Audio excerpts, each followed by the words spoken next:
Hello, everyone, and welcome back to the Best Care Anywhere podcast. I am one of the two great people in this conversation and your host, Anthony. With me, as always, he'll give you a dip your coccyx won't soon forget. It's Ethan Wilson. That's right, and this week on the Hardy Boys, we're investigating the mystery of the broken window. All signs pointed to the storm, but it turns out it was the wind. Yeah, I just had to do some emergency shop repair in the 1930s warehouse my dad's business is in, because the wind is blowing so hard that the whole building overpressured for a second and blew out one of the old single pane windows. So yeah. And next week on the Hardy Boys, the case of my missing virginity. Da da da da da da da da. Man, the best part about that is you cut out when you said virginity. So damn, it's almost as if the spirit of the Hardy Boys does not want you speaking such filth. But anyway, how are you, Ethan? I am. I'm here. Good. I'm good. I'm working. The car is ever closer to being running and driving.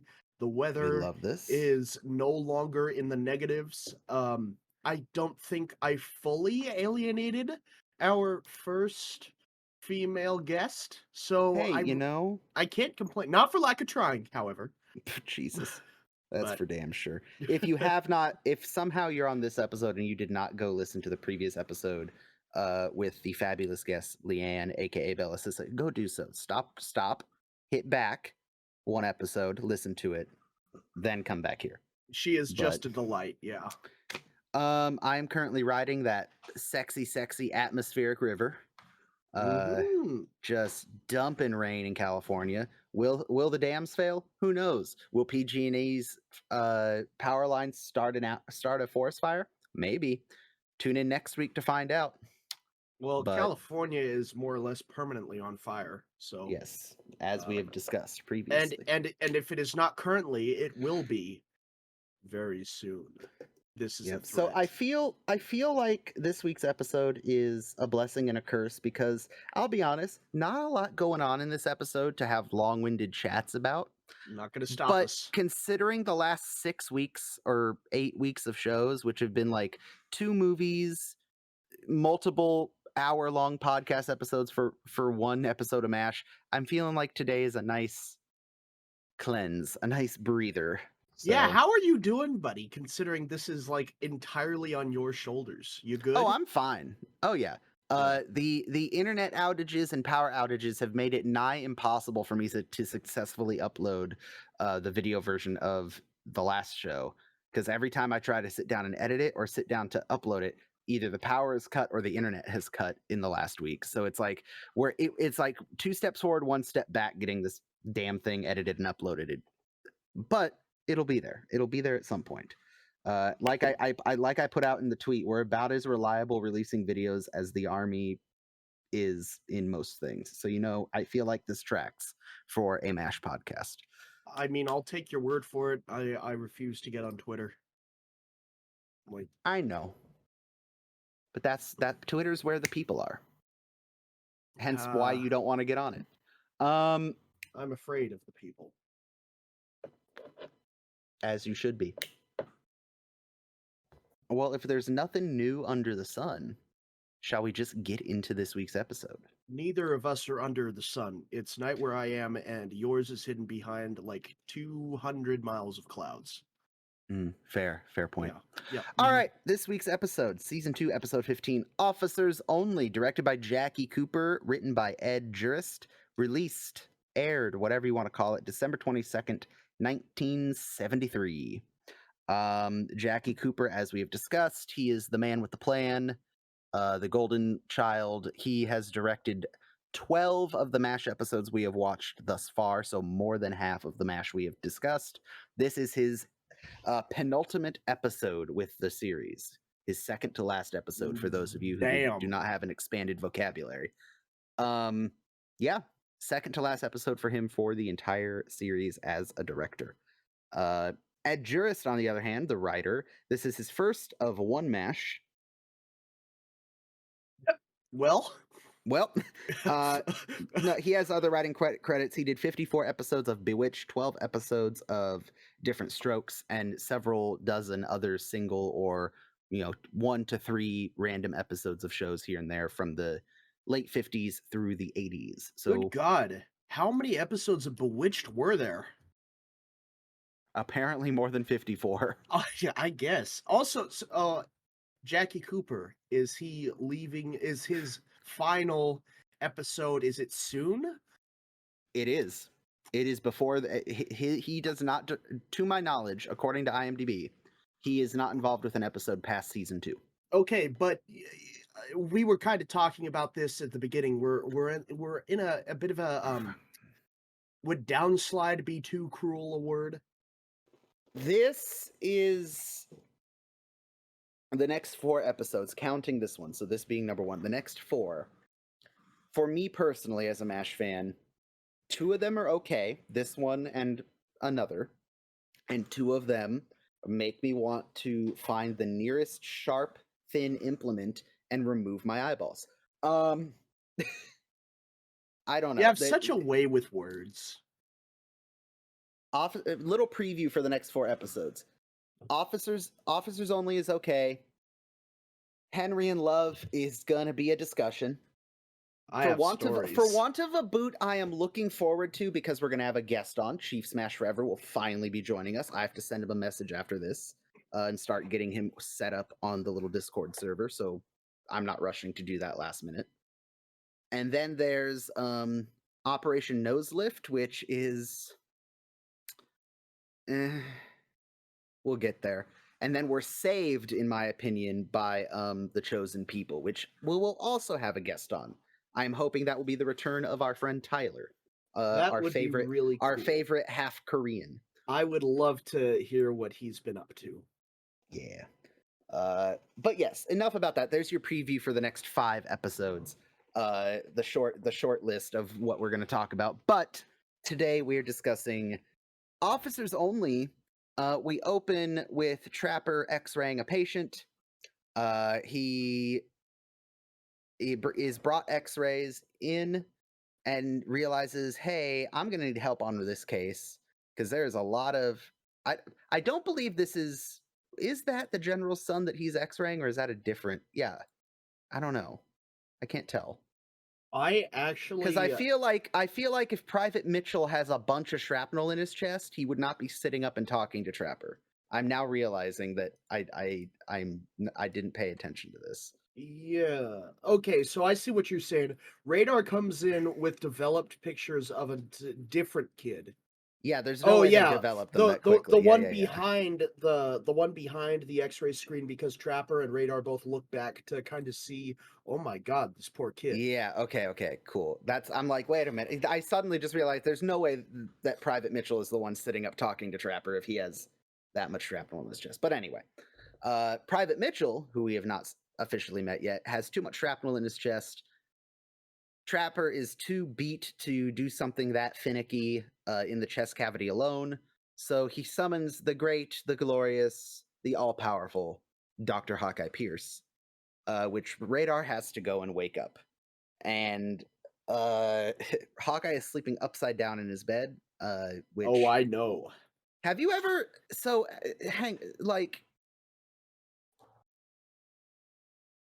how do I pose this question? Have you ever just decided for some random reason, hey, my head is going at this end of the bed today? You have no idea how many times I have decided to sleep in random places and positions. I mean, you worked at camp, so yes. So like probably once a month, I'll just say, fuck it, this ain't working, and go out to my car with my sleeping bag. You continue to say things that just give me greater insight into you as a person. I'm just gonna leave that there. Okay. No, I've always every once in a while I'll do the same thing, except I won't go out and sleep in my car. Not to say that's weird or anything. It is. Wow.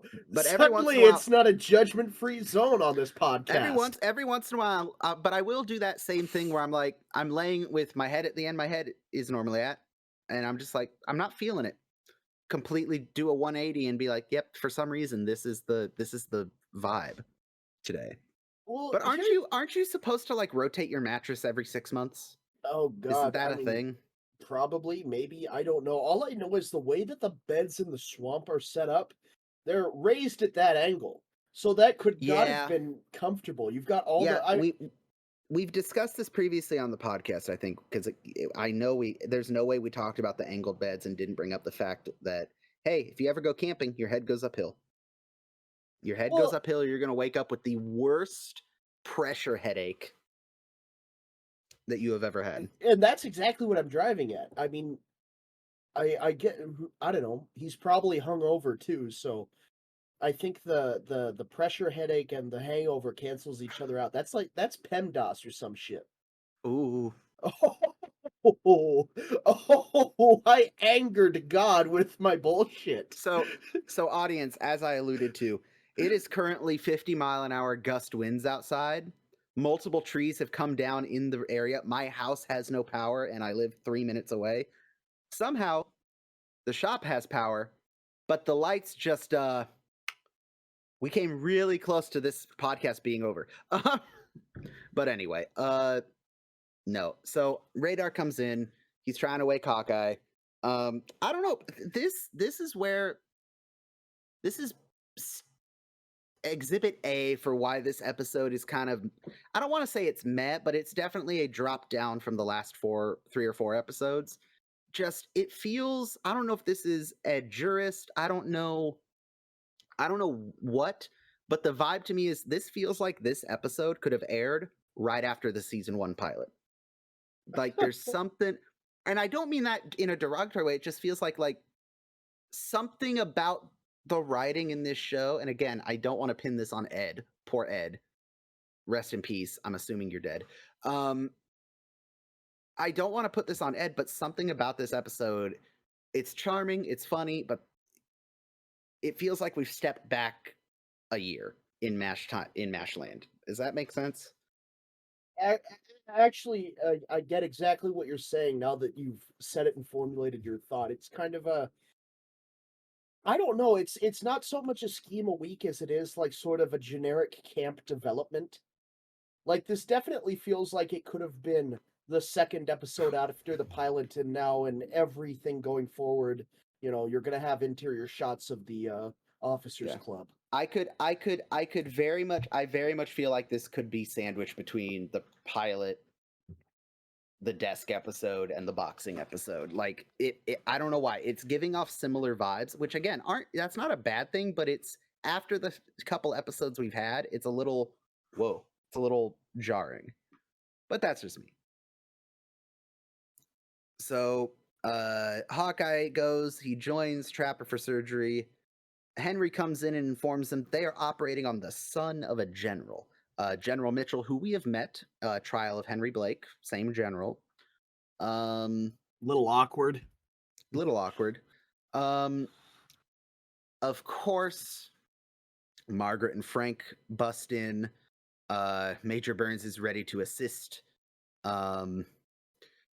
As Margaret says, she feels that it's only proper for a captain to be assisted by a major when working on the son of a general colonel. See, I think that's a wonderful line delivery by Loretta Swit. Like, I'm curious to know how many times she had to practice that.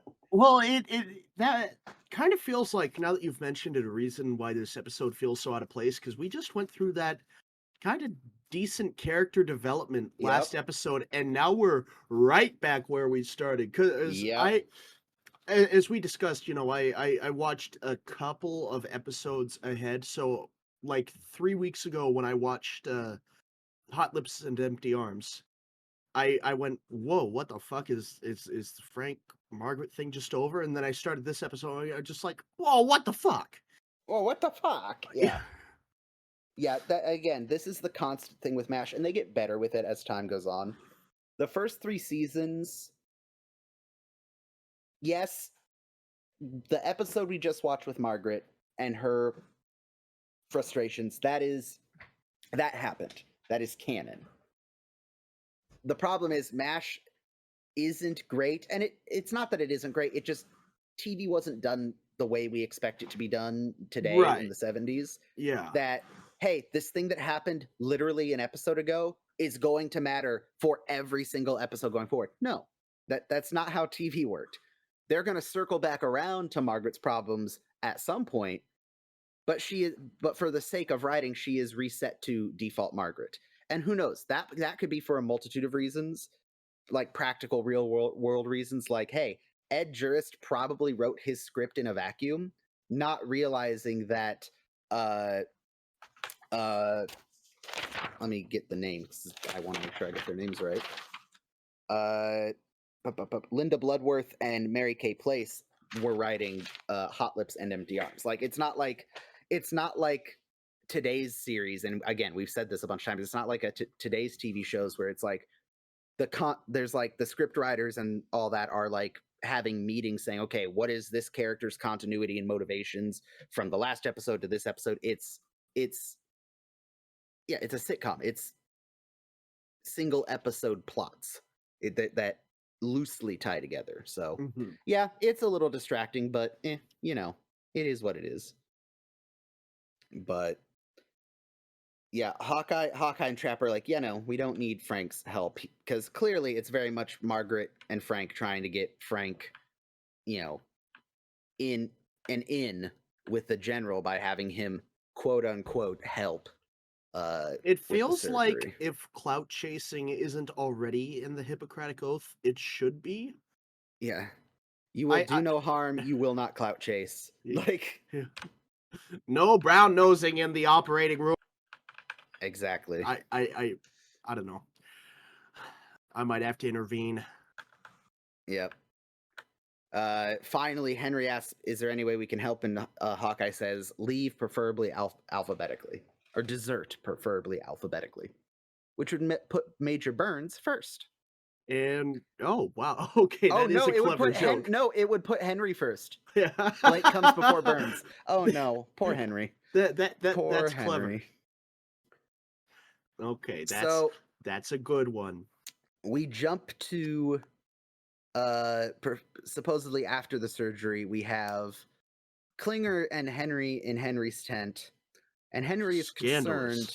Henry is concerned about Klinger because it is his professional medical opinion that very few, if nobody, will believe that Klinger is in fact pregnant. And we get the wide shot of Klinger with what is very clearly pillows stuffed under his dress to make it appear as though he is with child. But yeah, I don't think, I don't know. I don't think Klinger's pregnant personally. I think I feel like that's not a thing. I feel like it might be I think he might be pulling a fast one. What do you think, Ethan? I think that my mom smoked cigars when she was pregnant with me an awful lot, and I turned out fine. Audience, I know that, like me, so many things just suddenly made sense for you, and yep, I'm here with you. I'm here with you on that. Yes, you should not, absolutely not smoke when you are with a child. Please don't. Hell, if I know, side note, if I know that the nephew and niece are coming over, I'm not smoking that day. I don't smoke on Tuesdays. I don't care what I'm doing. I don't smoke on Tuesdays. Because I will not go to a scout meeting smelling like cigars. That is just not, like, part of me is like, I'm an adult. I can do what I want outside of, being at that function. But the other part of me is like, no, there is a standard, and the standard bare minimum is do not come reeking of booze or cigars. Like, that's like a very low bar that I feel like should be met. But that's a whole separate conversation. Well, let's have it. It saves us from talking about the episode. Wow. No, I just don't go to scout meetings smelling like tobacco. I did once. Someone noticed it, and never again.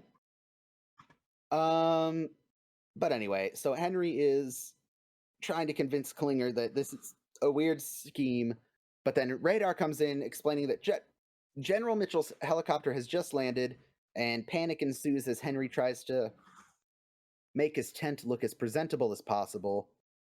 He says to Klinger, "I'm terminating your pregnancy," which is kind of hilarious. I love that. The general and his aide come in. I believe the same aide from Trial of Henry Blake, if I'm not mistaken. Yeah, or maybe not in this scene, but definitely in the later scenes in the Officers Club, it's still Captain Fox. Man, just that'll be important later. Yeah, it's getting real awkward. Henry's in his briefs. Klinger's in a dress. Radar, we forget he's there for a minute, but he is there. Klinger leaves. The general and Henry have a short conversation about, he wants to see his son in the hospital. Henry has a stocking stuck in his hat. I love the little exchange. "Oh, I'd love to see the one that got away." "Oh, well, yeah, you know how it is, General." "I used to." Like, oh. No. Poor guy. There's a little moment of clarity from Henry. He's like, "Radar, could you, oh, yes, right away, sir. I'll get these to a poor family." Like, oh, no. See, what a nice charitable donation. Imagine a captain so concerned of the general populace that can we go on a side tangent? Always. Can we go on a side tangent? Fuck Goodwill. Really? I mean, I agree with you, but that was not really expecting this tangent. The number of times that me or my mother and I, my grandmother Barbara is looking down upon me with her angry Catholic school English teacher vibes, like, it's your mother and I. My mother and I have tried. It's a complete fucking crapshoot when you go to the Goodwill here in Auburn. If they'll take your shit. Like, it's unclear. Do they want it in boxes? Do they not want it in boxes? Do they want it in bags? Do they not want it in bags? Are they accepting clothes that day? Yes, no. Like, it's a complete crapshoot what Goodwill wants, to the point where my mom and I are like frustrated. Like, we don't want to just throw shit away if people can use. But it, like, what's your other option after Goodwill? And the church groups can only take so much. Can I tell you where you're going wrong with this? Where am I going wrong? Just friend to friend, and it's gonna sound like it's coming off in the standard Wilson way, but I'm just gonna say it. Nice smoke. Damn, that had some longevity. Jesus. He just blew a very, very nice smoke ring. Probably the nicest I've ever seen. What you are doing wrong is you are following the rules, and you are actually trying to drop them off during working business hours. And I know they have a sign, "Oh, don't leave stuff after hours." Here's the thing. I have shit. I am not going to throw my shit in a landfill. You may or may not take my shit, but the likelihood of you taking my shit is much higher if you do not have the option to say no when I give it to you. True. And I know I've heard rumors like Goodwill's like secretly a really shitty company in some places, depending on what like branch or area you're in. And that's just any company. But at the end of the day, I don't want to just throw away clothes that the only reason I'm getting rid of them is they don't fit. If they're like tore up and crap and I can no longer use them as like work shirts or sleep shirts, then yeah, I'll chuck them, or I'll give them to my sister-in-law does like vintage clothes recycling, and if there's stuff that she can't use that has like cool logos on it, she'll make it into like bags and shit. But like at the end of the day, I don't want to just throw away good shit that someone else could theoretically use. And I genuinely mean, like, it's not shit. It's not garbage that I'm trying to pawn off on people. It's usable, good home goods and clothes. But all the freaking donation centers make it so hard to like donate stuff now that it's like, fuck, I don't have room for it. I'm just going to end up throwing it away. So I don't know. It's just frustrating. Yeah. Yeah. Especially considering, I mean, when they see people like you and me trying to donate clothes, I'd expect them to get pretty happy, because it seems to me in every Goodwill I can remember, the ratio of men to women's clothes is easily 3-1. Or but you can find 1 to 3 spicy men's clothes in there. Like, yeah, you can, absolutely, but yeah. But anyway. Yeah. Again, coming from a household that shopped for quite a while primarily at Goodwill and Ross Dress for Less, like, I appreciate the services those businesses provide, and it irritates me that it's so hard to like donate to them. But anyway, I digress. So Henry and the general head over to post op, but not before the general can donate a entire case of 12-year-old scotch. See, and that is just so weird to me. A handful of episodes ago, this man was trying to put Henry in the slammer for crimes against his country. Well, you have to remember, he was doing it based on evidence presented by Burns and Houlihan, evidence that was probably very misleading and skewed.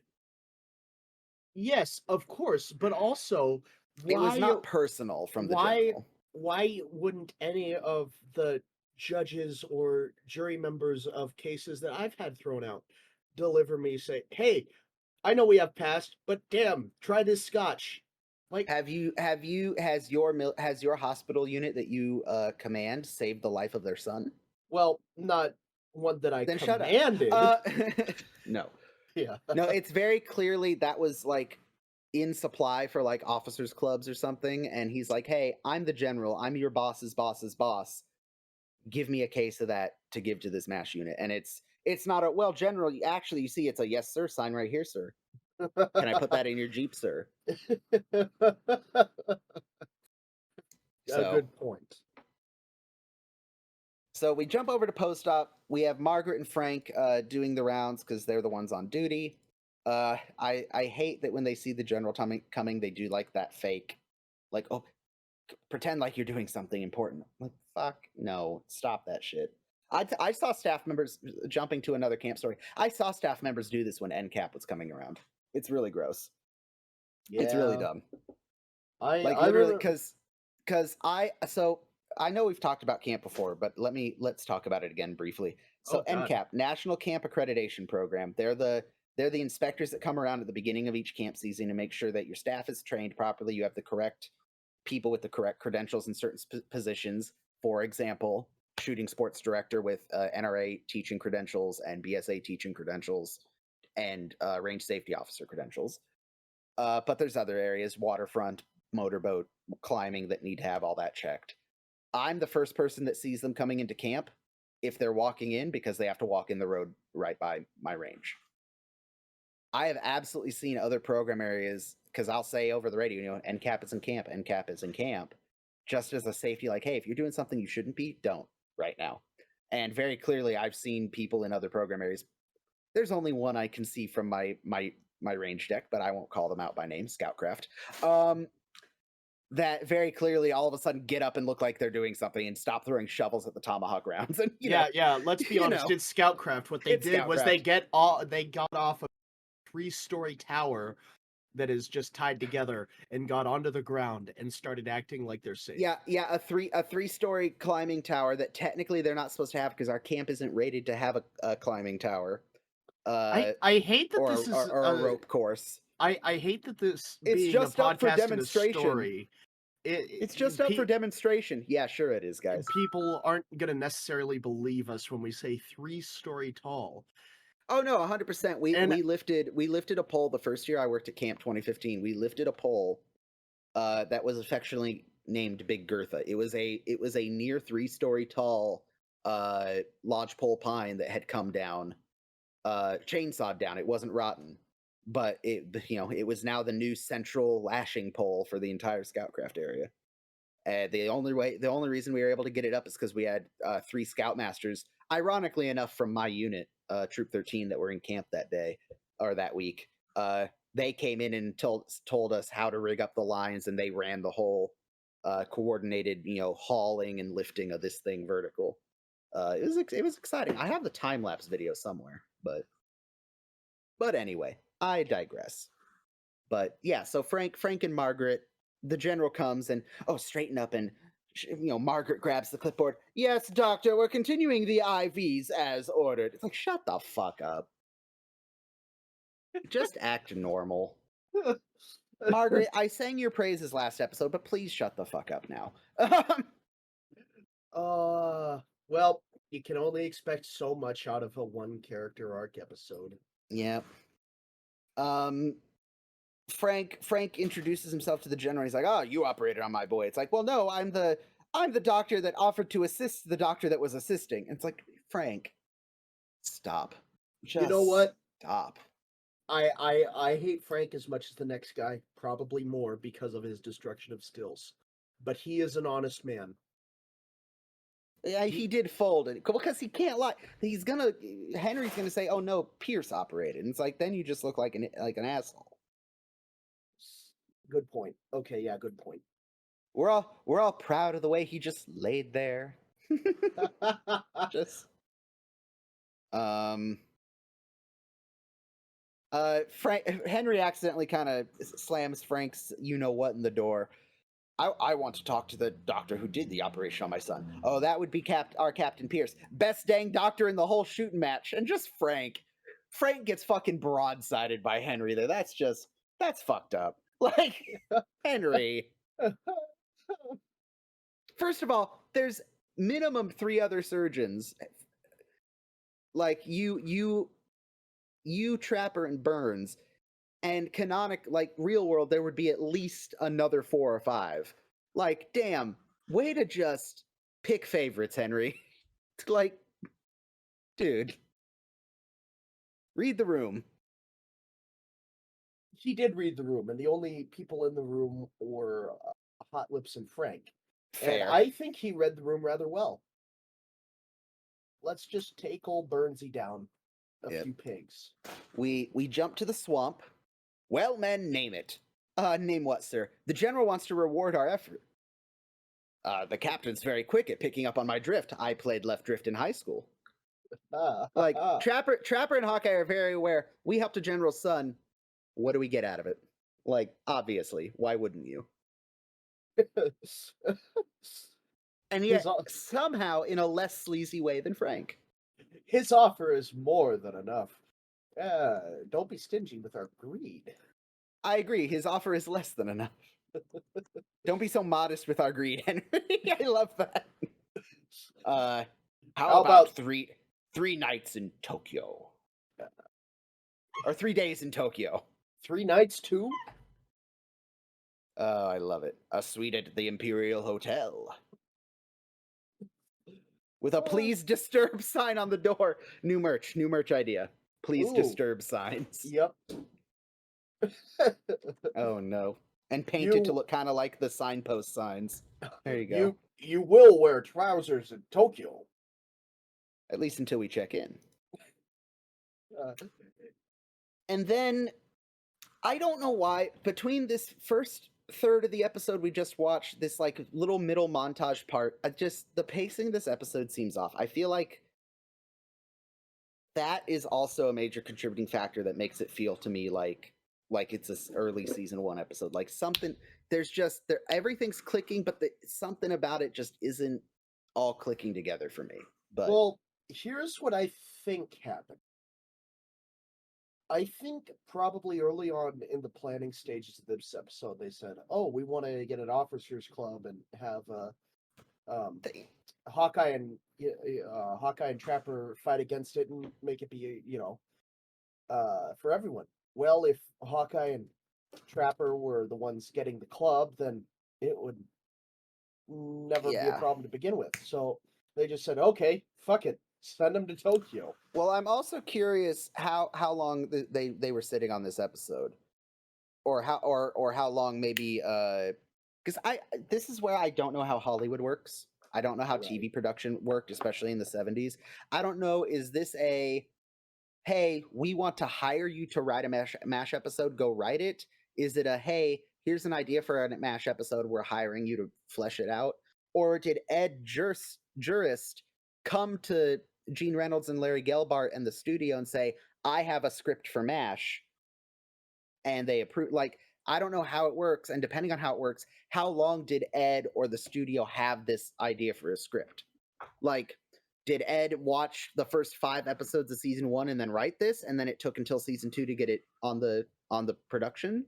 Like, I genuinely don't know, and I wouldn't know. I don't know where to go find that kind of information. So I'm curious. I might, you know who I might need to go bug and get on the show at some point? I might need to go bug the Mash Historian. We've talked about him a couple times. I think I need to bug the Mash Historian because he might have, if not answers, he might have some insight into stuff like this because I genuinely am curious. That would be really cool. But that is a question for another time. Ooh. Do you hear that in the distance, Anthony? What? Why, it's a telephone. Oh. It's a telephone for you, sir. Oh, no. Oh, no. So, yes, we get the montage of Henry being called by several disgruntled business owners in Tokyo. First, from the front desk man, owner, whatever, of the Imperial Hotel in Tokyo. Apparently, Hawkeye and Trapper began the evening by sending a case of pipe cleaners to General MacArthur's table. 4 a.m. rickshaw races in the lobby. I do love the what's your name, sir? Yoga yeah. Everett, is it? Everett. Okay. The next call is from a miss who is calling to inquire if he might know any information on the whereabouts of half of her graduating class of the pearl diving school. Captain's radar comes in while Henry is sleeping later and reports that Hawkeye and Trapper were kicked out of the Fujikawa bathhouse because they were bobbing for customers, which is yeah. They are communal. I mean, yeah. Good anyway. God. This is why you could not possibly travel with me. Okay, yeah, this is, yep. The problem is, instead of us being like Hawkeye and Trapper duo somewhere, it'd be like, I'd be like Henry and you'd be Trapper. Like, I'd just be like, no, stop, please, don't. And you'd just be doing things. Hawkeye and Trapper returned to camp after their 3 days away in Tokyo. All that in 3 days. I need to ask the question as they roll into camp here. We've seen I feel like this is a new Hawaiian shirt for Trapper because he used to have the yellow one, right?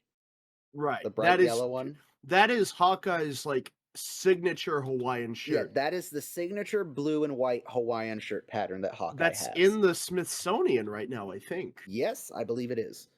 Along with like the various hats and robes and all that stuff. Trappers is like... How do we feel about Trappers? I love the white and red, first of all. That's just a good color combo. It is definitely disturbingly early 70s.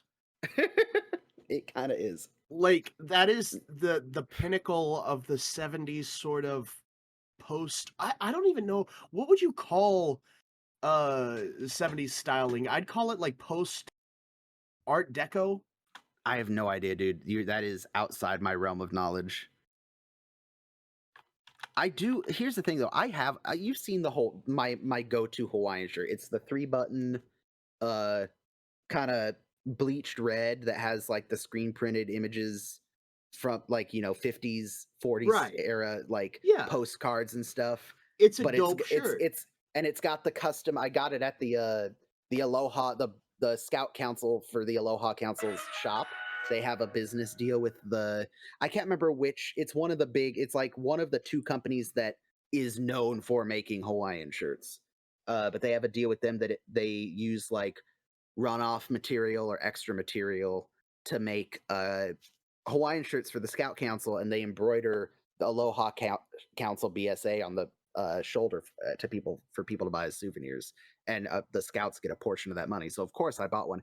I regret that I didn't get the purple one with like beige and gold accents. It just wasn't my size. It was one size too small. But yeah. But I would eventually like to get a 2-tone, 2-color Hawaiian shirt that's more like Hawkeye and Trapper. So it's not, screen printed or anything like that.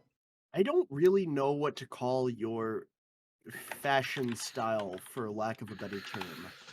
Like generic white dude. Like No. I wear jeans, t-shirt, and hoodies. Like I'm just generic white dude. Well, fine. Not like generic, not generic white dude. Like between generic white dude and redneck. Like just normal. I consider it normal. Yeah. But you know, everybody in Los Angeles thought I was a fucking hillbilly, and I mean, I guess I am. But still, if I'm that bar, then yikes. I think I found it. Oh god. Or something close enough to it. Classic hibiscus Hawaiian shirt. Let's see it. That's the closest to Hawkeyes I can see. Oh, for $65. Why are Hawaiian shirts because here's the thing, nice, well printed Hawaiian shirts are expensive. Like That's very nice quality Hawaiian shirts are expensive. Sidetrack, and I'm pretty sure I've mentioned it on the show before. And audience, we're sidetracking a lot because I'll be honest, if we just talked about this episode, we would be done by now. Oh, we would have been done twice. We would have been done, yeah. Coolest custom Hawaiian shirt I have ever seen. One of the shirt companies in Hawaii, like the OG Hawaiian shirt companies, again, I can't remember the name, did a custom pattern only for the survivors of the USS Arizona. No shit. It is a slightly off-white, almost cream-colored Hawaiian shirt with navy blue printing and embroidery that has like the ship, like a life buoy that says USS Arizona, anchors, the Navy emblem. The coolest fucking Hawaiian shirt I have ever seen. A map of Pearl Harbor, like, and it's just patterned on there, repeating, and it's so fucking cool. It's so fucking cool. But let me throw an image of the this might be on my Christmas list or birthday list this year. Send and send and send and send and send. There it is. Yep. That's pretty not close. Identical, but it's really close. Oh my god! I'm sure after this episode, I'll search. I'm sure somewhere there is someone who knows the company, the pattern name. Like they've searched where Hawkeye's OG shirt is from, and I guarantee you probably can't get it anymore. But you know, a man can dream. I actually looked up the a Hawaiian shirt for the survivors of the Arizona, and does it not look fucking awesome? That pussy magnet. That's the only way to describe it. Pussy magnet. No. Anyway. So first thing Hawkeye and Trapper notice is that there's a new building in camp, the Officers Club. Which, how in the unholy hell of all the people in camp, why Frank? Why was Frank the one to organize this? Frank was the one to ask the questions. Margaret was the one to get it done. You know, but so here's the thing. Frank is an unreliable narrator. Was it really Frank that pitched it to General Mitchell? I'm willing to give Frank the benefit of the doubt and say, yes, I'm willing to say Frank cheesed his way into the general's good graces, because I don't doubt the general stayed there a day or two to see his son. Like, I'm sure as soon as Hawkeye and Trapper left, the general was probably there for a little bit, right? Right. I don't doubt that Margaret and Frank went and talked to the general, and Frank at some point brought up the idea of, we should get an officers club. Now, here's the thing, and we're going to see this in future episodes. Frank's not a drinker. Frank, we'll see he's broken a still, as you like to reference. Why would Frank ask for an officers club?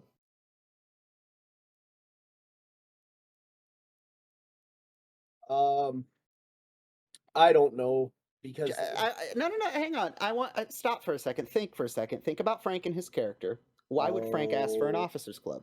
Oh, What reason would Frank ask? Do you think? I don't have it. There's not a right or wrong answer to this. I'm curious to think, like, knowing what you know about Frank's character up to this point, why would he ask for an officers club? Because I have a theory. To further belittle and differentiate himself from the non-coms. That's part of it. I think part of it is having a special. I think that's half of it. I think overall it's, oh, well, if you could get us an officers club, I mean, that's a luxury that we as officers should have, and absolutely, it's a social status thing. I think you're absolutely right. It is a social status thing. I am an officer, therefore I am allowed to go to the officers club at my leisure and hang out with other good upstanding officers away from the enlisted people. I think that is a good reason for it. I don't think Frank is at all interested about having a place to drink in camp at all.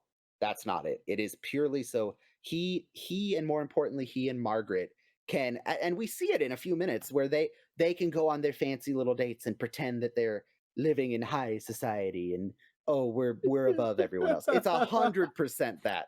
I am so glad you picked up on that a little bit, because I'm like, that's always something I've wondered about this episode, but now I'm like, ooh, okay, we can explore the reasons for it. But yeah, no, it's 100% because Frank wants a symbol of status, and the Officers Club will provide. We see that it's all kitted out, jukeboxes, a picture of MacArthur, nice paintings on the wall, little it's so, as Trapper will say in a few minutes, it's so unmash. It's so weird. It's too much for a unit that is within, a 10-minute helicopter flight from a war. It seems so dystopian and out of place. But yeah, actually, so from a war standpoint, like thinking about the M in MASH. Oh, that's not going with them anywhere. Yeah. That is a permanent structure. Yeah, because that's what I was thinking. If a real world MASH unit had an officers club, it would be a like Henry or swamp sized tent that has, it'd be a rec tent essentially. It'd be a rec, okay. A room with maybe a cabinet with bottles in it that could be accessed during rec time. It would have, a table for card games. It would have a little, shelf with books that people could check out and read. Like, it would not be a full-fledged like bar. Like, this is over the top. But for the world of MASH, the TV show, right, you are going to come to love this set. Like, it is a necessary thing to have, in the sense that it gives the characters a place to go and be a little loose. It allows certain plots to happen, and it's wonderful. Well, I don't know. I kind of, in all fairness, I kind of have enjoyed the swamp as that sort of. But and this is where I love MASH, because I don't know if they were forward thinking on this, but it comes to help them. You have, yes, the swamp is where our main characters live, and it's where a lot of the drinking is done. Now you have the Officers Club, where it gives another place that people can be and doing things. Okay. There's drinking that goes on in Henry's office. There's, eventually we're gonna learn about Rosie's bar across the road. That's like the Koreans' little bar that they set up. So, one, in a show sense, it's nice to have these different places for stuff to happen and different, things that can move the plot. But also in real world, you get bored of sitting in your tent and drinking. There is something to be said about how, even if it's kind of a facsimile of, hey, let's walk up the road to the bar and hang out with people, even though it's 12 feet from the front door of their tent. Like, it is. Okay, so to tie it back into something I'm sure our audience is tired of hearing about, it is the reason so many people were bitching about a staff lounge when everybody was already just partying in their tents to begin with. 1,000%. Okay. This is it's for reference to the people in the audience. One of the big things that got complained about while we worked at camp was there was not a designated area for staff that was off limits to campers. That was not our personal quarters. It was a place where all the staff could meet and hang out, play games, chat, sit and read a book. because the problem with working at camp, and I think we've mentioned this, is you're on stage. If you are outside of your private quarters, you are visible to the campers. You're on stage. It's similar to Disneyland where there's not off hours, right? Like there really isn't. Like if a camper comes up to you at 7 in the morning while you're on your way to Flags with a question or a problem or something, you have to be staff member. You can't be like, "Hey, I'm not on the clock, Timmy." You know, vice versa. If it's 9:30 at night and you're sitting down in the lodge reading, you're still a staff member. If someone comes to you with a problem, a question, a concern, you have to address it. The staff always wanted a staff lounge, a staff break room, somewhere that was, hey, if I am in here, barring an emergency, leave me alone. And the problem was the place for that was the lodge, but the lodge is accessible to the adult leaders and the campers. Not so much the campers, but to the adult leaders who would usually be the ones asking us questions, da da da da. So it's not a go hide in the break room from the customers thing. It's a, hey, I have an hour where I don't need to be in my program area working and I don't have anything to do. I would like to sit and read a book and not be bothered by campers. I would like to play a card game in the evening on my night off without risking getting roped into something just because I happen to be sitting the closest to a thing that needs to happen. No one ever got that, and it never happened, sadly, but c'est la vie. So, as they're admiring the officers club, there's a hammering outside the door. They go out and see that Radar is hanging up the officers only sign, because it is an officers club. Hawkeye and Trapper are not a fan of that. And we see that neither are the enlisted men. The next morning, Hawkeye and Trapper grab lunch or breakfast or dinner. I don't know. They're eating potentially steak, so who knows what meal it is. They go to sit down at a table with Radar, and all the enlisted men come to attention at Radar's command. So this is very clearly like sort of an organized protest, which I kind of love. If the officers want to have an officers club, we're going to aggressively treat them like officers. Which you think would be exactly what the officers want, but it's weirdly effective in being very annoying. Well, it's what some officers want. I mean, I'm sure Frank is just over the moon, but it's very effective against Hawkeye and Trapper. I would like to, speaking of Hawkeye and Trapper, I would like to scream at them for a second. How dare you teach Radar to drive a Jeep and get drunk in the same night? How absolutely irresponsible. Okay, but to be fair, they never specified an order. I know the implied joke, but let's just, for sake of argument, celebratory drinks. There you go. Yeah. Don't drink and drive, kids. During this conversation, Radar reaches over and turns a little sign that says "enlisted only." well, the officers club is officers only, just like this. Like, fucking get Radar, savage, savage Radar. But it is effective. Radar did not, nor did anyone else back down. We see that Henry is trying to get with his scrub nurse. To which he is interrupted by Hawkeye and Trapper. Supposedly this is the first he's seeing of them because he was probably asleep when they got back and performing surgery that morning.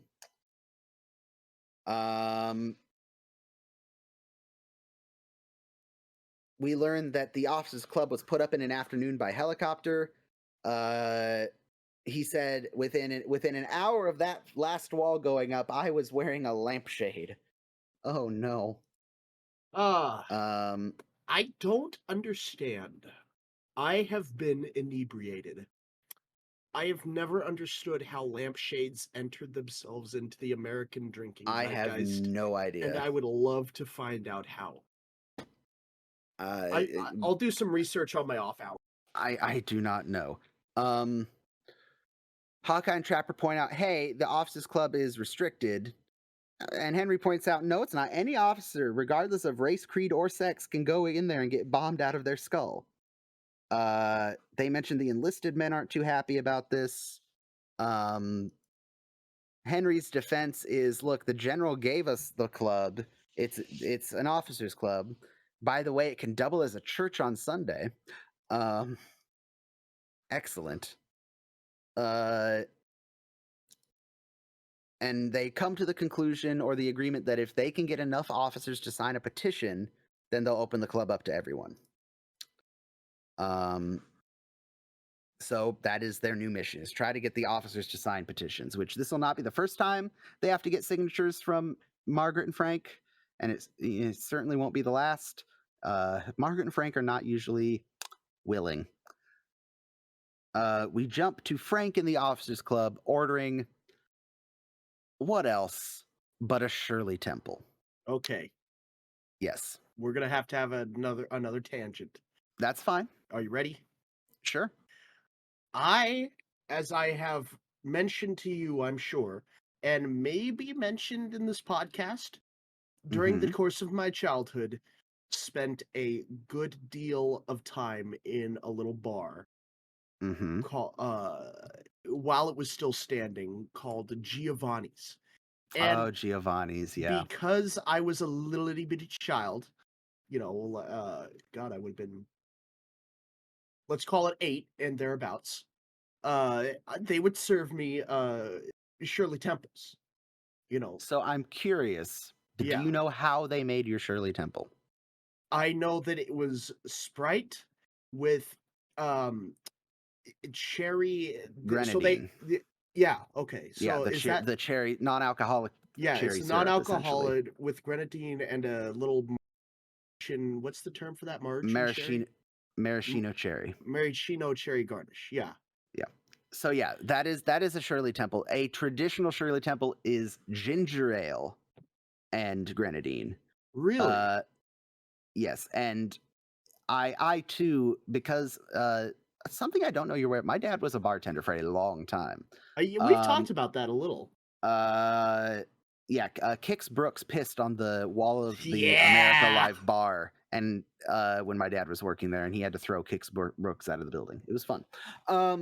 I say, as I don't know there. I'm also looking up on the top shelf above me, behind his desk.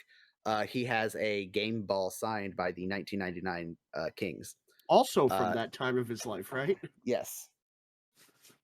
Where was I going with this? So I am, when I would be places where adult beverages were being served, most recently, I would say when my mom was living in North Lake Tahoe and we'd go to the Cal Neva and hang out, my two go-tos were the Shirley Temple and a Roy Rogers, which is grenadine and Coke. So I don't know. It's fun. It makes the kids, a good bartender will make one because it makes the kids feel adult. Right. Well, the thing I was mostly driving at is I never understood why the fruity drinks of the world. Let me put it this way. I don't understand why people decided to start gatekeeping masculinity by drink order. I never got that either. And so I know my go-to, so here we go, appropriate conversation for the Officers Club episode. My go-to drink is typically either a Jameson and Coke or a rum and Coke. If I know the bartender or it's at a private event, I will go further and make the same drinks but with Dr. Pepper. If you want to get super technical, my favorite actual mixed drink is a Cuba Libre, which is a rum and Coke with lime. That's the original. When they introduced Coke to Cuba, that was after the Spanish-American War. That was the way that they got Cubans to buy Coke, is they said, your traditional national Cuban rum drink, an American Coke and a twist of lime. That is Cuba Libre, free Cuba. That is the drink of the people. So if you have not tried an actual Cuba Libre, have a Cuba Libre. It is weirdly refreshing, and you will never not taste the citrus in a Coca-Cola ever again. But anyway, so yeah, I am not we've talked about this on the show. I'm not a heavy drinker. I don't drink to excess. I think I said a few episodes back, the most drunk I ever been was like a couple Jameson and Dr. Peppers and a couple of Moscow Mules that were very heavily handedly poured. Not bad, but just heavy pours.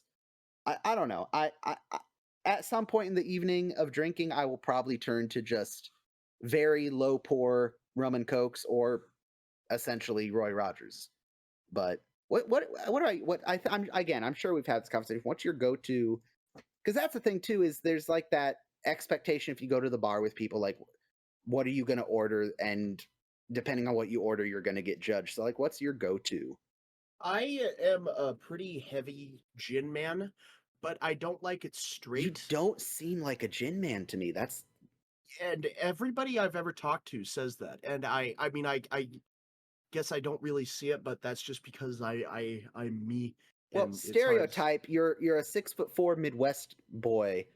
I expect you to be drinking whiskey. Like, And you know what? I get that, but I gotta tell you, there is something just so soothing to my soul in the pine nut flavor of a good gin. But okay, I like a good cold gin, usually paired with lemonade or some other sort of juice, okay. fruit juice. So that's What that's about you. what about a gin and tonic?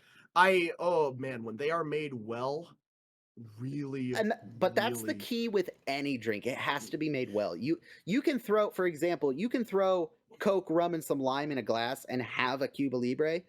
But if you're using like the good cane sugar Coke, a decent, you don't need to get top shelf rum because you're mixing it. A decent rum and fresh lime juice like changes it completely. But Yeah, but do you have again, gin is one of those drinks that, in my opinion, is really easy to like. If you're going to make a gin and tonic and you have too much gin and not enough tonic, then it ruins yeah? the drink quicker than anything. Anyway, what were you going to ask?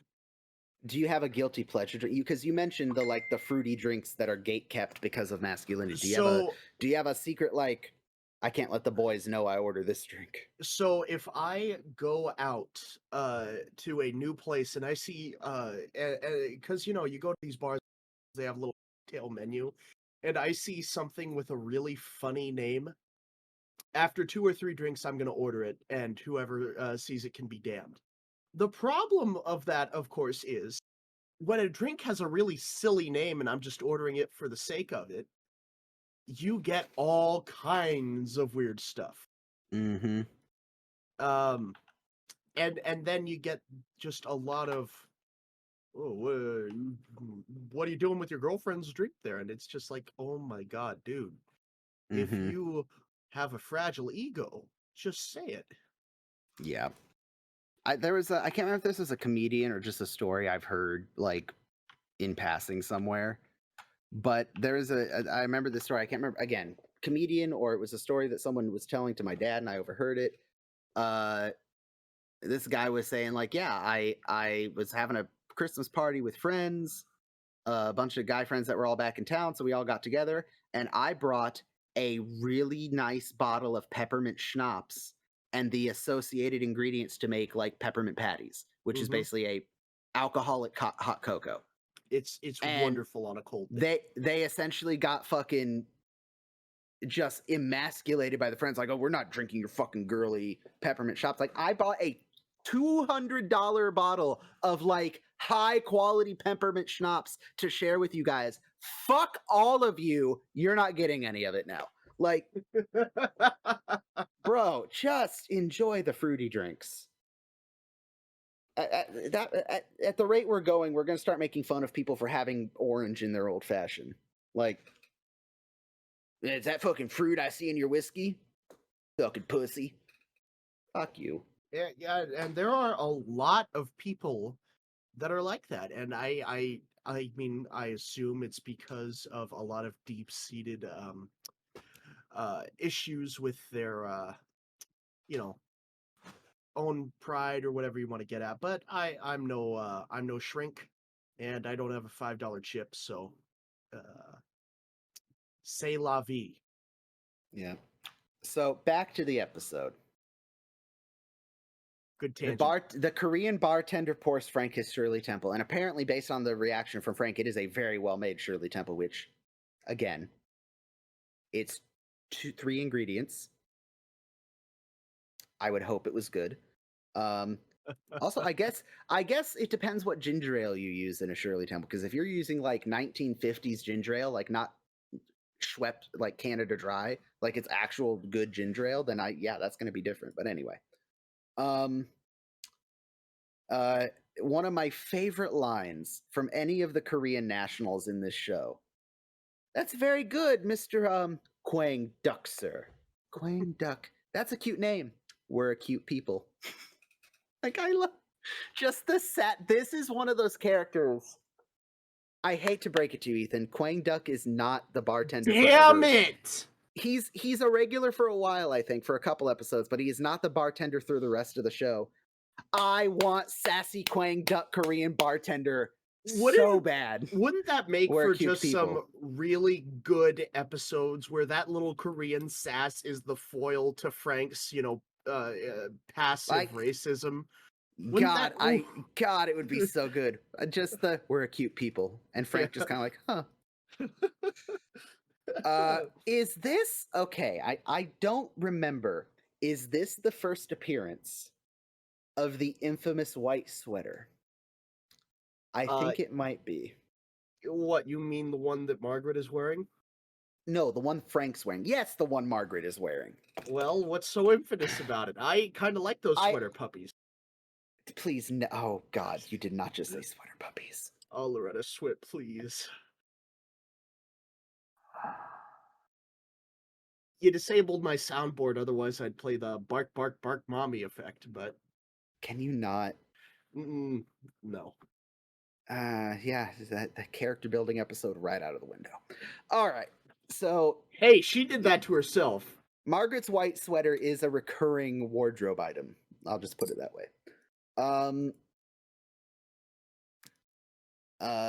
Margaret orders a Scotch Old Fashioned. Weirdly enough, I forgot about this, without the fruit. Scotch Old Fashioned, hold the garbage. And we do, like we had talked about, Frank basically says, pretzels, peanuts, candles. Like, it's very much Frank and Margaret and the rest of the camp to an extent, kind of. Yes, they deserve to have a spot they can unwind, but also it's a little bit, at least just for Frank and Margaret, it's a little bit of a playtime, it's a little bit of a pretend. We're not in a war zone, we're civilized, fancy people. But, it is what it is.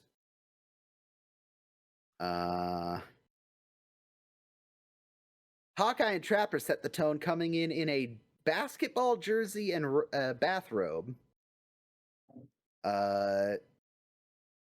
They order their 2 very dry martinis. They order Margaret another Scotch Old Fashioned, and then Frank, he knows what I'm drinking, and Kwang Duck just bats Frank down another Shirley Temple. With a Jane Withers chaser, says Hawkeye. Now, I looked this up. To my knowledge, there is not a drink called the Jane Withers chaser. But the joke is Jane Withers was one of the other actresses in the Shirley Temple movies. Okay. So, yeah.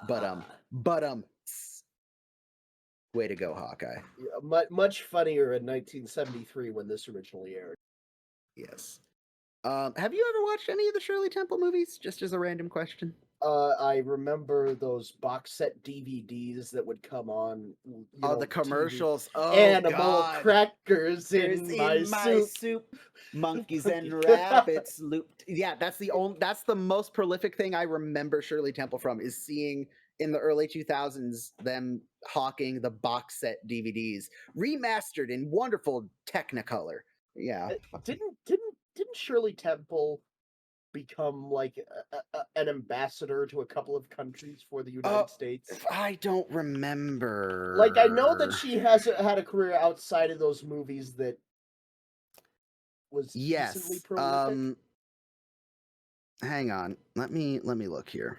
Let me look. We're gonna look. I want to say the Czech Republic would have been Czechoslovakia in those days, I guess. Let me look here. Shirley Temple Black, born Shirley Jane Temple, was an American actor, singer, dancer, diplomat, who was Hollywood's #1 box office draw as a child actress from 1934 to 1938. She was later named United States Ambassador to Ghana and Czechoslovakia, and also serves as the Chief Protocol of the United States.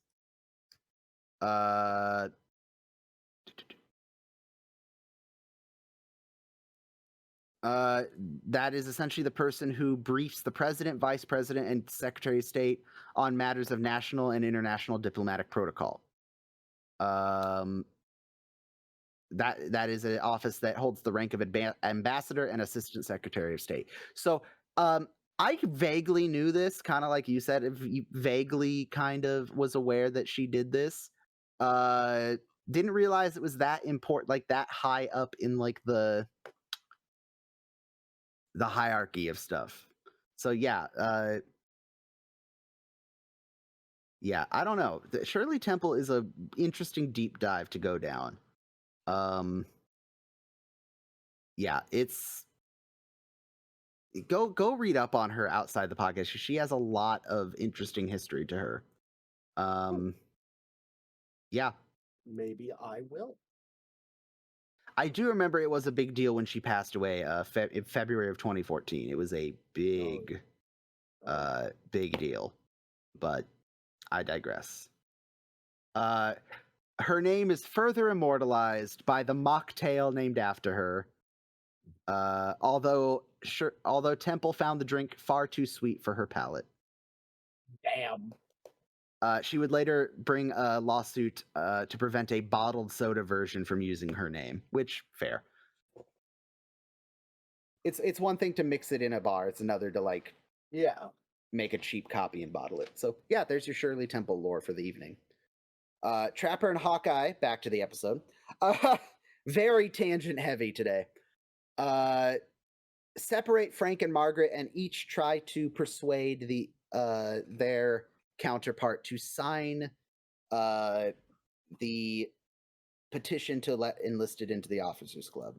Margaret is opposed. I think I would imagine Margaret's opposed on like a army tradition thing. Like, I get it. It's similar to saying, hey, can the staff please have a place where the scouts aren't allowed? Like, hey, can the officers have a place where we can be away from the enlisted for a little bit and not have to worry about our duties? Like, that's fair. Frank's much more bigoted about it seems. We see in post-op that Klinger is also on the behave like a perfect little soldier to the officers bandwagon. And they work out the plan when they hear that General Mitchell's going to come christen the officers club. They start working out the plan to ultimately get enlisted into the club. Later that night, everyone is celebrating at the O Club.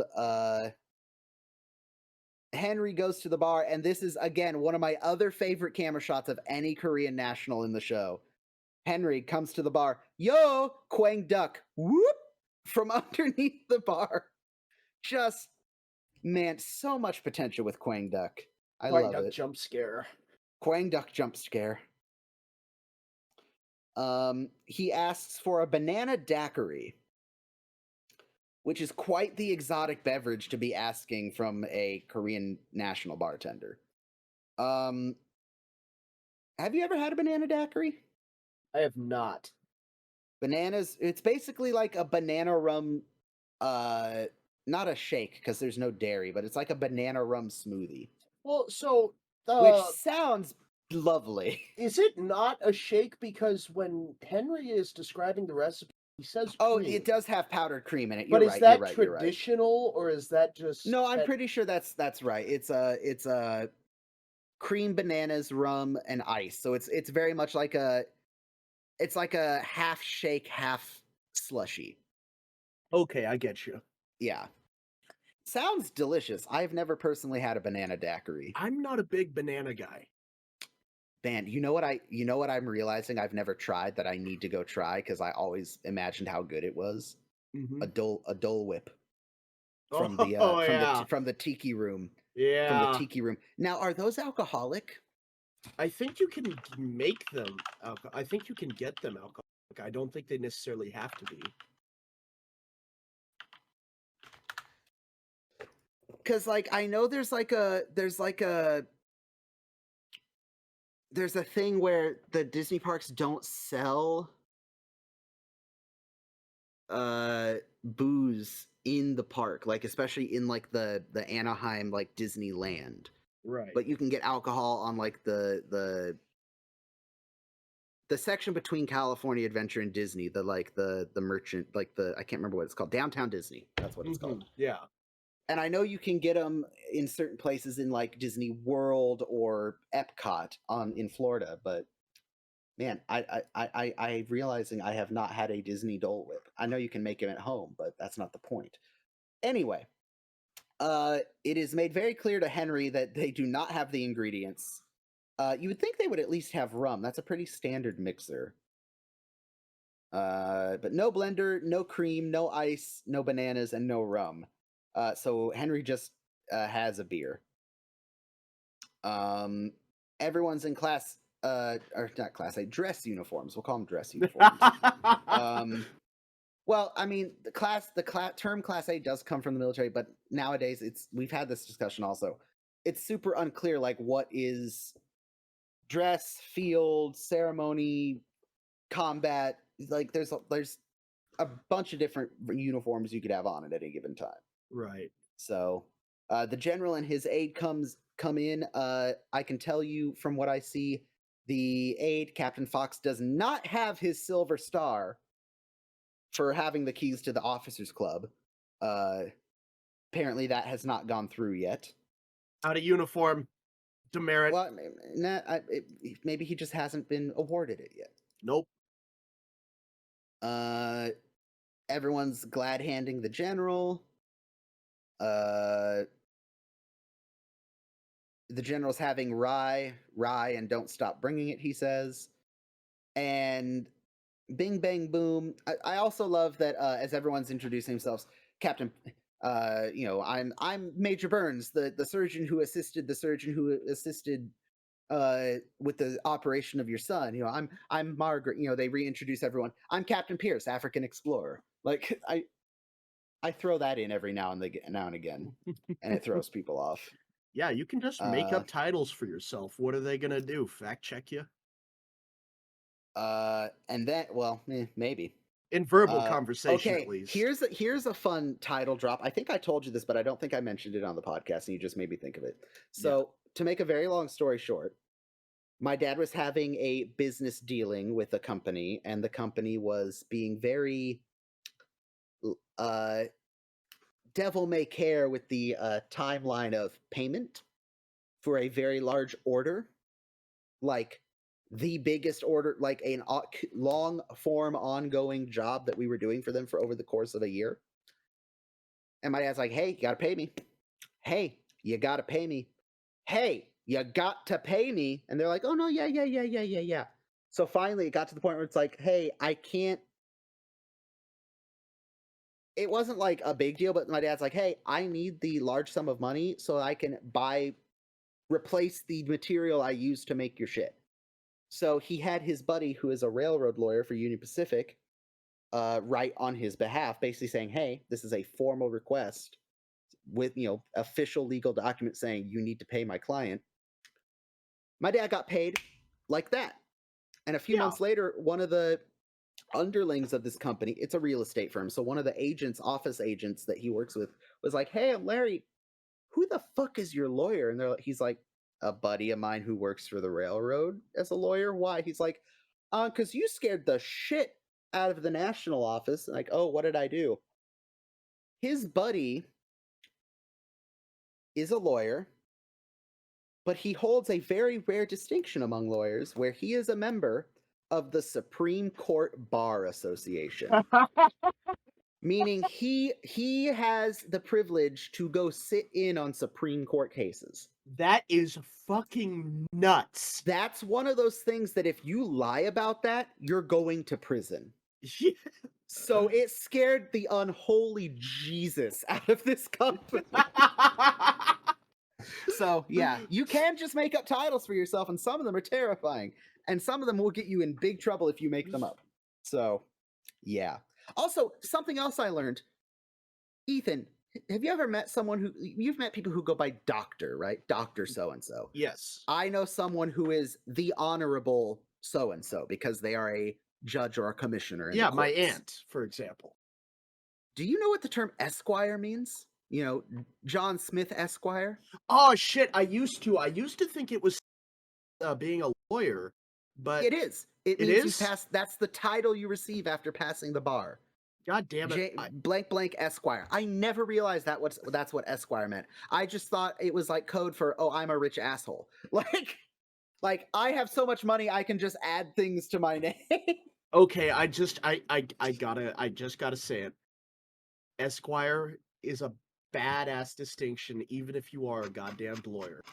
Like you may be but if I could tack Esquire to the end of my Ethan Wilson. You just have to pass Esquire, the bar.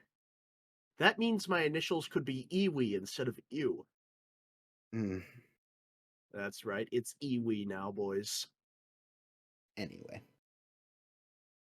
I bet I could pass the bar.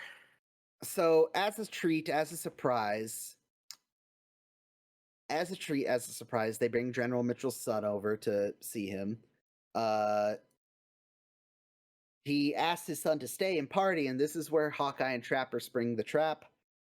Oh, I don't know if you've noticed, but your wife gave birth to an enlisted man. This is an officers club. And Henry rightfully is like, Pierce, I would like to talk to you about your upcoming execution.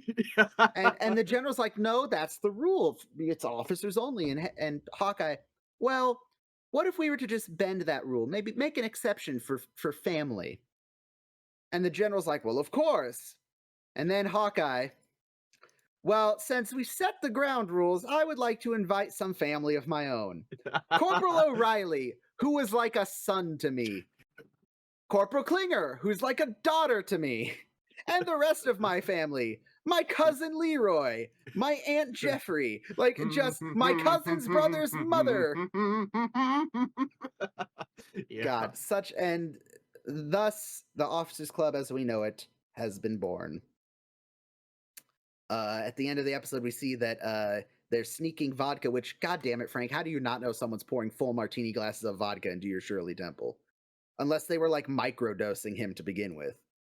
But it's like I would assume, well, vodka is the most neutral tasting spirit, I would argue. Especially if it's cold. The colder it is, the easier it is to miss. And in a beverage as cloyingly sweet as a Shirley Temple, I bet you wouldn't notice. Yeah. I bet Frank wouldn't notice, at least. Well, and you start small and you get large. So they got Frank drunk very clearly in the hopes he's going to go punch the general, which, yeah, there you go. But first, I think I'll have a little faint. Yeah. But I love they're too close. Well, Frank, you can still see some light between them. Leave room for Jesus, kids. And then you have goddamn Radar just tearing it up on the dance floor. With Nurse Kelly, no less. Dude is not a virgin with dance moves like that. I'm just gonna say it. I'm just gonna say this, and we're gonna see it a couple times through the series. Nurse Kelly and Radar are quite a cute couple. I'm just gonna say it. Nurse Kelly and Radar, also Ginger and Klinger, in a sense, are kind of a cute couple. But you know. So is this another one of those things? And I don't expect you to know this. I'm just gonna ask, where Gary Berghoff is just really good at something, so they let him shine a little bit, kind of like the drums back in season 1. Maybe I'm not sure about his like dance credentials, because I mean, look at that. That is. But this is also from a time. I mean, the 50s, not the 70s. The 50s were a time where like you were expected to know like basic, like dancing. I know like, basic dancing. Do you know basic dancing? If someone came to me and said, hey, you want to do a little improvised little thing on the dance floor like Kelly and Radar are doing, no idea, not a clue. I don't know any of the like little movements or gestures to imply, because that's the thing. If you're dancing with a dance partner, this much I do know. There is you have to know enough to read what the other person's doing and react correctly, or you're just going to be stepping on each other, right? Yeah. Like there's a really great video I saw a couple weeks ago that's this dance hall had not a competition but like a contest where it's all the men and all the women have numbers on their chest, and they pull two random numbers and start playing music, and you and this random partner improvise a fucking dance to this song, and these two just fucking kicked the shit out of this dance floor. And it was completely improvised because they knew how to like do the different moves and read each other's like, okay, if she's throwing her weight this way, I can do this and not hurt her. Like, yes, I could, not without stepping on people. But I am not coordinated enough. Okay, so I'm looking at Gary Berghoff's Wikipedia page.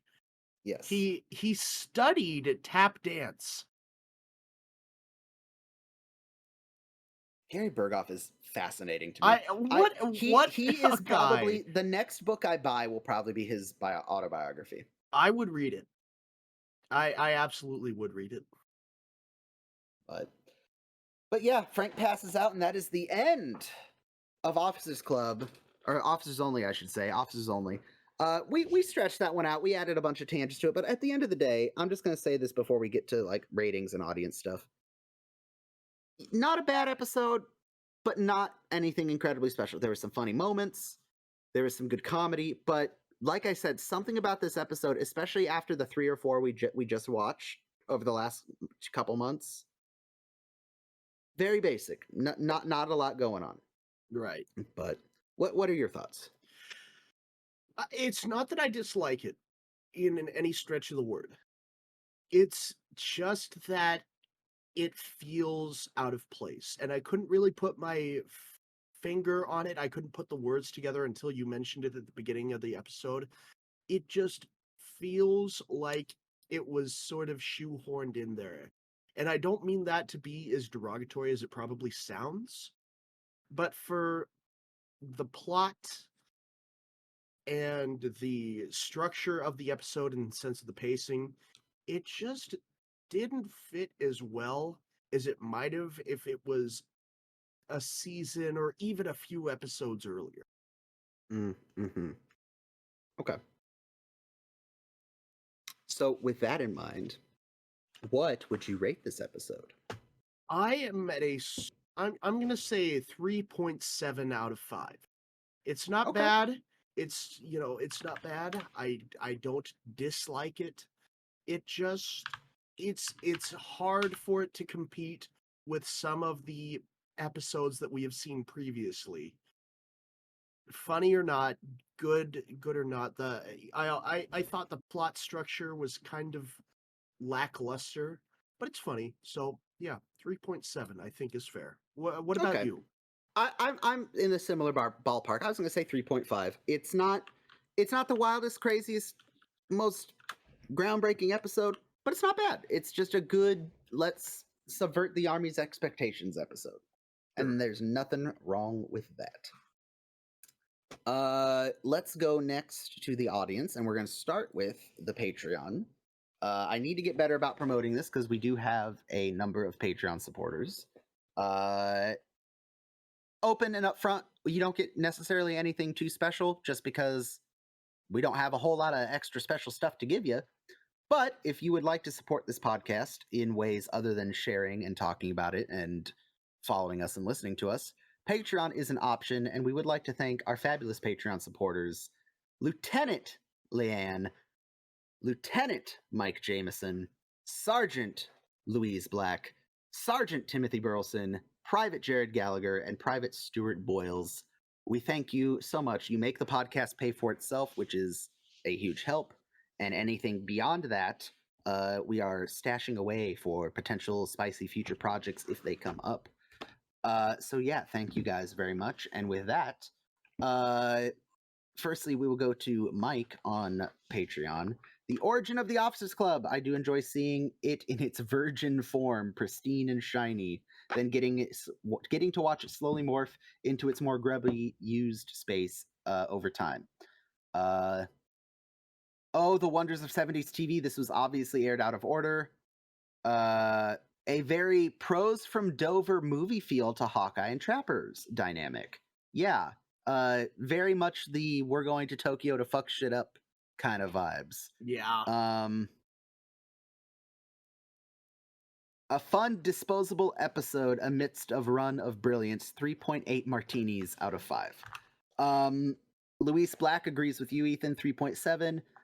Initially, don't remember much about this episode other than they get the Officers Club. Good episode with some laughs, but I wish there had been more phone calls to Henry about what Hawkeye and Trapper were getting up to. Over to X. God, it sounds just so weird saying that. I'm gonna keep calling it Twitter. Yeah. Don't call it X. Don't give them what they want. Donator says 3.75, a step down from the previous stretch of episodes, with more of a sitcom plot to it. Another 3.75 from Chief Smash Forever, a fun bottle episode that does introduce the long-running Officers Club. Fun to see Hawkeye and Trapper work the army to their benefit and also help out all the enlisted at the end. 3.8 from Bella Sissa, not groundbreaking by any means, but has some memorable lines we get. 4 from Transplant Rockstar, fun and another way of looking at army culture and how Hawkeye and Trapper navigate it. Big Beard Booty Daddy, 3.8 in the best way possible. Fun episode that introduced a new set to play with and that will play a big role in the rest of the show. Great funny lines and moments. Found it odd that Frank of all people was the one to request the Officers Club. Yeah. Solid episode. Nothing more to say about it. The next episode. Oh boy. The next episode of MASH. Bring your favorite liquor. To get through this one, the next We're episode gonna be opening up some old wounds, boys. Oh boy. How young is too young for a significant other? We discuss all that and more in Henry and Love. Probably I'm going to spoil this a little bit. Maybe my least favorite episode of MASH. We will have plenty to talk about in 2 weeks' time. Yep. Oh, I'm looking here. There is a canonic age for that character. And I don't know what the canon age of Henry is, but it is significantly more than that. Anyway. So yeah, Henry and Love is the next episode. Again, come prepared with inebriation in mind, because that's how we're going to get through this. Yep. With that, I will pitch one more thing, one more extra little bonus thing. If you, for some reason, enjoy Ethan and I, God forbid, I am starting to do a thing again that I used to do. Right now it's on Thursday nights, for sure, but might be expanding to other evenings. I and some of the boys, including Ethan and Jared, are playing some video games over on twitch.tv/reddragon1211. That is something I started out doing a couple years ago, fell off when the work schedule got weird, but now that the work schedule is more stable, that is something I am doing again, mostly for fun. Makes me a couple extra bucks here and there. So, come on by, say hello, hang out. Limited MASH discussion there, but, you're still welcome and invited. So, fair warning, I am far, far more unhinged without set topic. Our hair is much more let down over there. So if that is something you are comfortable with, go visit. And the links to that will be in the description. Again, primarily Thursday nights, but we will see if that expands to any other evenings. With that, I got nothing else. By some miracle, the power didn't go out. So yeah, Ethan, you got anything else? Nope, just gonna find a lampshade and carry on a proud tradition. Alrighty, and with that, folks, we will see you in the next one. Have a great rest of your day. Bye-bye.